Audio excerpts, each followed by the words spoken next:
Pernah nggak sih, kamu ngerasa udah dapat semua yang kamu mau? Promosi, bisnis baru, pencapaian pribadi. Tapi kok tetap aja rasanya ada yang kosong. Kayak ngejar garis finish yang nggak pernah kelihatan.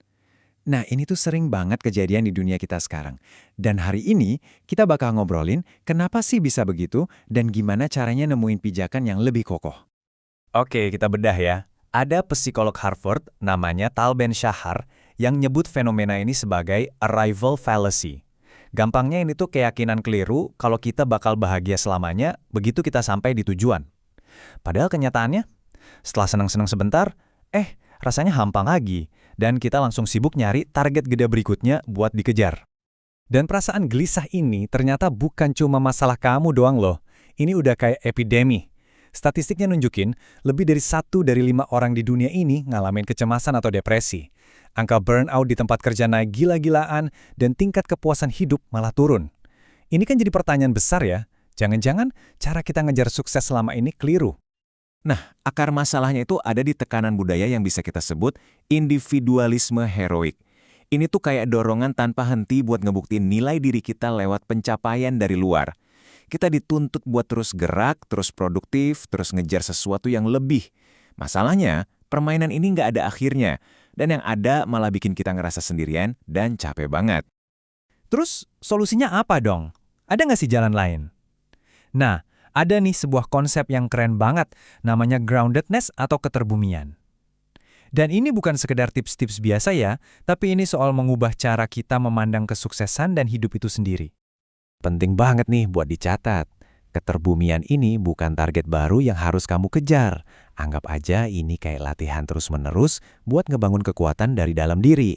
Tujuannya adalah punya fondasi internal yang kuat, jadi pas ada badai datang, kita nggak gampang goyah.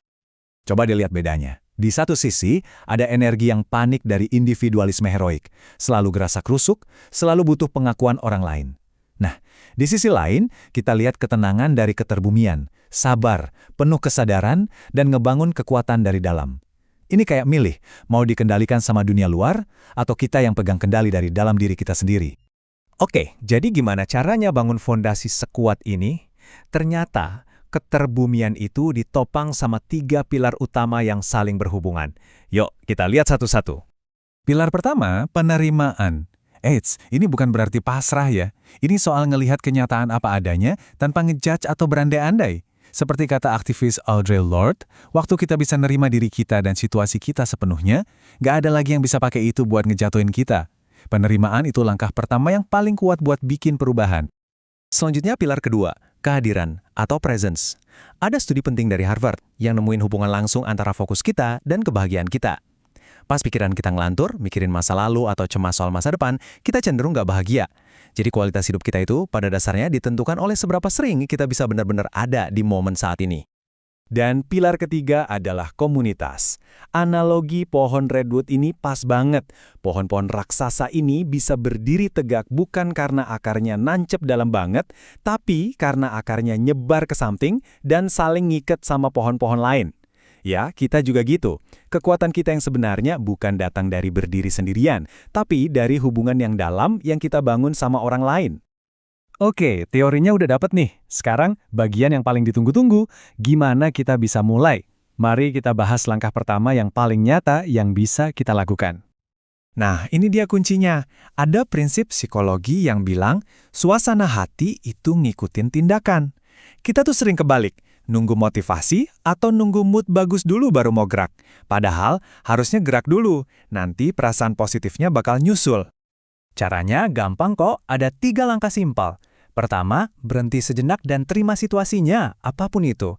Kedua, daripada langsung reaktif, coba deh pilih respon yang sejalan sama nilai-nilai kamu. Tanya ke diri sendiri, orang yang aku pengen jadiin itu bakal ngapain ya? Ketiga, lakuin ada tindakan itu, sekecil apapun bahkan pas lagi males-malesnya. Kalau siklus ini diulang terus, kita kayak lagi ngebangun jalan baru di otak kita, dari yang tadinya reaktif jadi lebih sadar dan bertujuan. Pada akhirnya, semua ini balik lagi ke satu pertanyaan sederhana. Seperti kata penulis Annie Dillard, cara kita ngejalanin hari-hari kita, ya itulah cara kita ngejalanin hidup kita. Jadi setelah ini, coba deh luangin waktu sebentar dan tanya ke diri sendiri. Dengan semua tindakan dan perhatian yang kamu kasih setiap hari, benih apa sih yang sebenarnya lagi kamu sirami? Benih individualisme heroik atau benih keterbumian? Jawabannya ada di tangan kamu.